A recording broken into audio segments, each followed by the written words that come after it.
बिना कुछ किए कायाकल्प नहीं होता और जो टूट जाए वो संकल्प नहीं होता।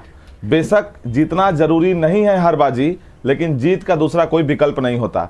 जी हाँ दोस्तों, आ चुके हम आपके बीच में जीत का एक और श्रेय देने और आप लोगों को जीत के उस राह पर ले जाने के लिए।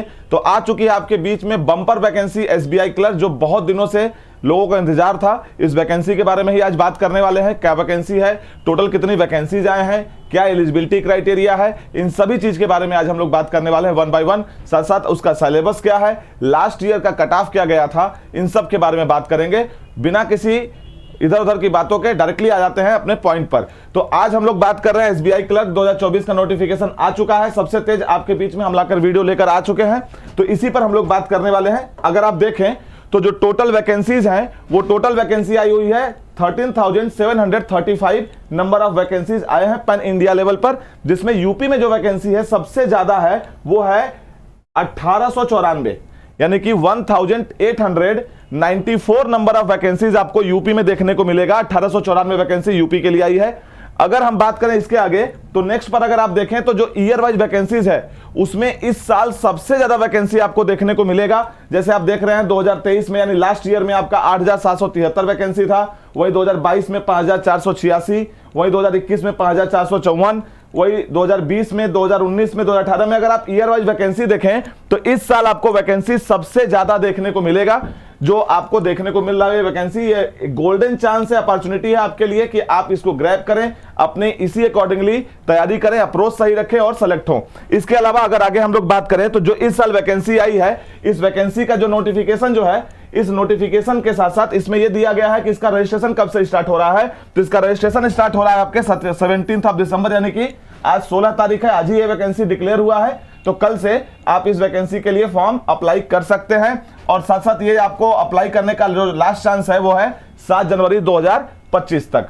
तो कल से यानी 17 दिसंबर 2024 से लेकर 7 जनवरी 2025 तक आप इसको अप्लाई कर सकते हैं।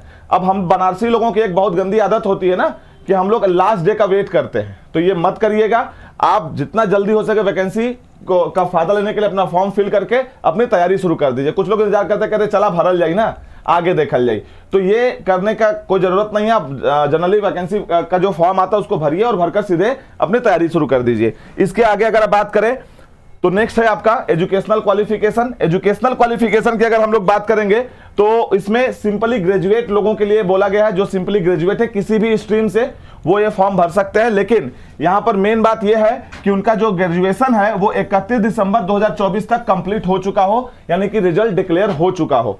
यानी कि यहां पर अपीयरिंग में जो लोग हैं जिनका रिजल्ट अभी डिक्लेयर्ड नहीं है उनके यूनिवर्सिटी या कॉलेज के द्वारा इस डेट तक, तो वो लोग इस फॉर्म को नहीं भर सकते हैं। तो ध्यान रखिएगा कि 31 दिसंबर 2024 तक आपका रिजल्ट डिक्लेयर्ड होना चाहिए।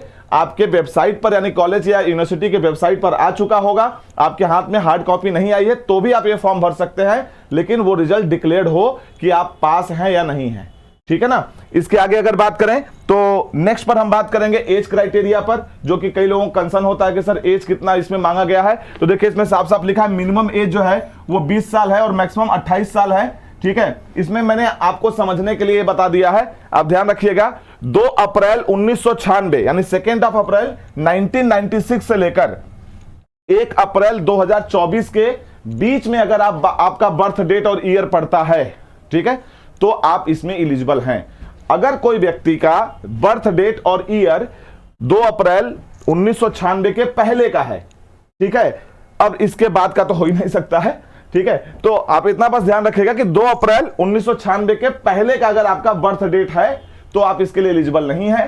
तो आप अपना एलिजिबिलिटी क्राइटेरिया एज के हिसाब से ध्यान रखेंगे। 2 अप्रैल 1996 से लेकर 1 अप्रैल 2024 के बीच में आपका जो एज है वही लोग ये फॉर्म भर सकते हैं, ठीक है। अगर आगे बात करें यहां पर, हाँ मिनिमम लेकिन 20 साल की बात हो रही है, ठीक है ना। 20 साल मिनिमम एज आपकी होनी चाहिए और मैक्सिमम एज 28 साल। अब इसके हिसाब से मत देखिएगा कि अरे सर 2024 लिखा हुआ है 1 अप्रैल 2024, तो अगर मान लीजिए कि कोई 2 साल पहले जन्म लिया हो तो वो भी भर सकता है क्या? नहीं। तो आपको मिनिमम 20 साल का एज आपको यहां पर ध्यान रखना, 28 साल मैक्सिमम जाना है, ठीक है। चलिए नेक्स्ट पर आते हैं। आगे की अगर बात करें तो जो प्री एग्जाम इसका होता है, इस प्री एग्जाम में अगर आप देखें तो कुल मिलाकर 3 अलग अलग सब्जेक्ट्स होते हैं, जिसमें एक है आपका मैथ्स, दूसरा है रीजनिंग और तीसरा है इंग्लिश। ठीक है। इन तीनों एग्जाम के लिए यानी इन तीनों सब्जेक्ट के लिए टोटल आपको समय मिलता है 1 घंटे का, लेकिन इसमें सेक्शन वाइज टाइमिंग होती है, जिसमें आप देख रहे हैं हर सेक्शन में 20 मिनट का टाइमिंग आपको मिलता है। अब अगर बात करें नंबर ऑफ क्वेश्चंस की, तो मैथ्स और रीजनिंग दोनों में 35 नंबर ऑफ क्वेश्चंस होते हैं, ठीक है, और मार्क्स भी सेम होता है, 35 क्वेश्चन 35 मार्क्स के, और यहां पर रीजनिंग में भी 35 क्वेश्चन 35 मार्क्स के, जबकि इंग्लिश में नंबर ऑफ क्वेश्चन होता है 30 और मार्क्स भी होता है 30, ठीक है। इन तीनों सेक्शंस के लिए आपको 20 मिनट्स का टाइम मिलता है हर सेक्शन के लिए। ध्यान यहां रखने वाली बात यह है कि जैसे अगर मान लेते हैं कि पहला सेक्शन रीजनिंग एबिलिटी का खुलता है, और जैसे ही वो रीजनिंग एबिलिटी का सेक्शन खुला तो आप कोई और सेक्शन नहीं जंप कर सकते जब तक कि उसका टाइम अलॉटेड बीत न जाए। और जब ये टाइम बीत जाएगा और ये सेक्शन अपने आप बंद होकर दूसरा या अगला सेक्शन खुलेगा, तो फिर पिछले सेक्शन पे आप नहीं जा सकते हैं। तो सेक्शन वाइज टाइमिंग इसमें अलॉटेड है।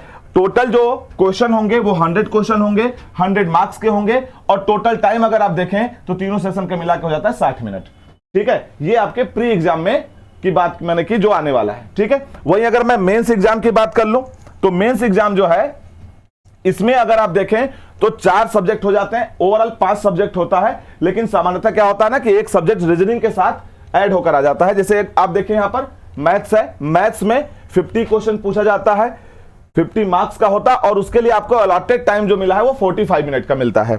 वही रीजनिंग और कंप्यूटर, ये दोनों एक साथ इसमें आप देख रहे हैं पूछा जाता है। तो रीजनिंग और कंप्यूटर के बहुत ही बेसिक से क्वेश्चन होते हैं, 10-12 क्वेश्चन मोस्टली होते हैं, लेकिन बहुत ही बेसिक से होते हैं, तो उसके लिए आपको बहुत पैनिक नहीं होना है। 50 क्वेश्चन होता है, 50 क्वेश्चन जो होता है वो 60 नंबर यानी 60 मार्क्स का होता है, जिसमें अलॉटेड टाइम आपको मिलता है 45 मिनट का। वही इंग्लिश की अगर बात करें तो इंग्लिश के 40 क्वेश्चन 40 मार्क्स के, जिसके लिए आपको अलॉटेड टाइम मिलता है 35 मिनट।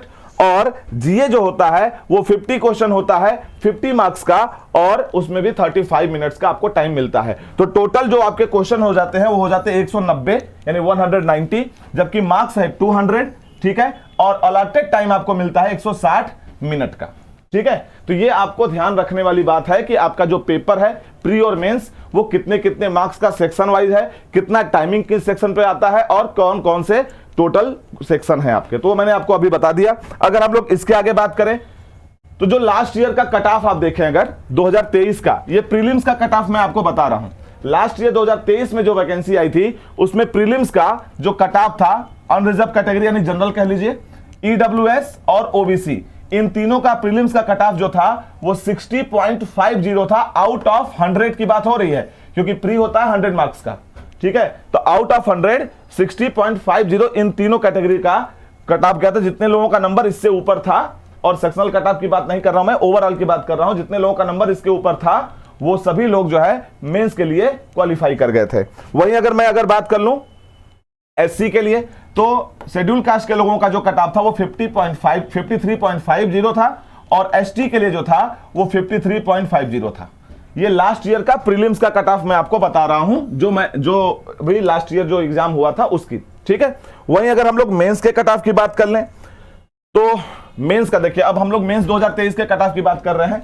तो जो मेंस 2023 का कट ऑफ था उसमें यूआर यानी अनरिजर्व, या जिसको जनरल आप कहते हैं, अनरिजर्व कैटेगरी का जो कट ऑफ था, ओवरऑल जो फाइनल सिलेक्शन हुआ है वो 80.75 मार्क्स था, ठीक है। वहीं ईडब्ल्यूएस के लिए अगर बात करें तो 73.75 गया था उसका कट ऑफ ईडब्ल्यूएस का, ठीक। अगर हम बात कर ले ओबीसी का, तो मेंस का ओबीसी का कट ऑफ गया था 71.25, जिनका फाइनल सिलेक्शन हुआ था ओबीसी कैटेगरी से। अगर हम बात कर ले एससी और एसटी का, तो एससी का जो कट ऑफ था लास्ट ईयर का वो था 63.25, और एसटी का जो कट ऑफ था लास्ट ईयर का मेंस का वो था 60 मार्क्स का, ठीक है। तो ये आपको मैंने जो बताया है, ये आपको कट ऑफ बताया है जिसपे फाइनल सिलेक्शन लोगों का हुआ है लास्ट ईयर में कैटेगरी वाइज। तो बहुत ही गोल्डन अपॉर्चुनिटी है आपके पास कि आप इस वैकेंसी का फॉर्म भरें, और भरने के साथ साथ अपनी तैयारी को उसी तरीके से चालू करें और उसी अप्रोच में करें, एकदम लग जाइए। जितना हेल्प हो सकता है इसरो एकेडमी आपके साथ खड़ा है। इस हेल्प के लिए किसी भी तरह का अगर कोई डाउट हो, हमारे इसरो एकेडमी के ऑफिशियल नंबर पर 9794391991 नंबर पे आप कभी भी कॉल करके किसी भी तरह का कोई असिस्टेंस या कोई कंफ्यूजन हो आप कॉल करके पूछ सकते हैं। जबकि आप ब्रांच अगर आते हैं हमारे तो और अच्छा होगा, सो फार सो गुड। आप आकर अपने पूरे किसी भी तरह की जो है इंक्वायरी या क्वेरी हो उससे संबंधित आप पूछ सकते हैं और जान सकते हैं। जल्दी हम लोग इस पर एक क्रैश कोर्स भी लॉन्च कर रहे हैं, तो जल्दी आपको इस पर एक नया अपडेट भी मिलेगा। ठीक है, तो जल्दी से जाइए इस वैकेंसी को कल के ही दिन अपना रजिस्टर करके और इस पर तैयारी शुरू कर दीजिए। मिलते हैं फिर किसी और वीडियो में। Thank you.